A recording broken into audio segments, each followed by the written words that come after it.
સાબરકાંઠા જિલ્લાના તલોદ તાલુકાનું રૂપાલ ગામ હાલમાં ચર્ચામાં છે। આ ગામમાં રહેતા 35 જેટલા અનુસૂચિત જાતિના પરિવારોએ સામૂહિક હિજરતનો નિર્ણય કર્યો। આ સમગ્ર મુદ્દે તેમણે રજૂઆતો કરતા ગામની દુકાનમાંથી મળતું દૂધ પણ બંધ કરી દેવાયું। આ પરિવારોને ગામના કેટલાક લોકોએ મૂછો ન રાખવી, ગામમાં વરઘોડો ન કાઢવો સહિતના નિયમો વર્ષોથી જળની જેમ લાદી દીધા છે।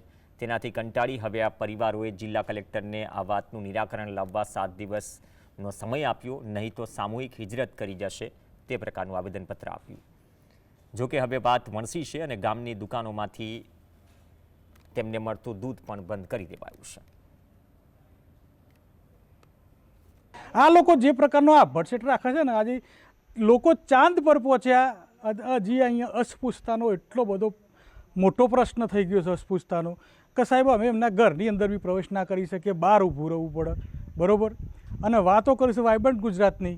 પછી ગામમાં દૂધ લેવા જાય એટલે દૂધ કે તમારે નહીં મળે અને તમારે જે 15-20 થયા છે એનો હિસાબ કરીને પૈસા આપી જાઓ, તો શાકભાજી કરિયાણું કોઈ પણ આપતા નથી ગામમાંથી અને બધું કહેવાથી તમારે બધું બંધ।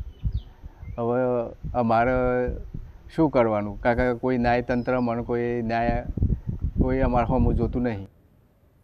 તો તલોદના રૂપાલ ગામમાં છેલ્લા 3 દિવસમાં વહીવટીતંત્ર દ્વારા સમજાવટના પ્રયાસો થયા। સાબરકાંઠા જિલ્લા કોંગ્રેસ પ્રમુખ સહિત અન્ય કેટલાક લોકોએ પણ ગામમાં બંને પક્ષોને સાંભળી સમજાવટથી રહેવા માટે અપીલ કરી, છતાં હવે તે લોકોને ગામમાંથી મળતું દૂધ બંધ કરી દેવાયું, જેથી મામલો સુલઝવાની જગ્યાએ દિવસે ને દિવસે પેચીદો બની રહ્યો છે।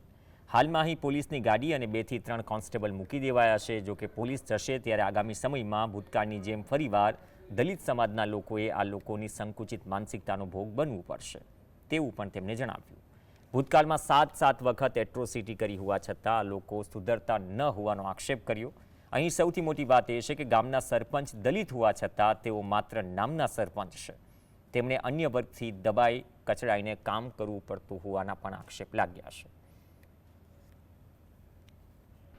એવું એટલે આ આજનું નથી, આ પહેલાંથી ચાલતું જ આવ્યું છે।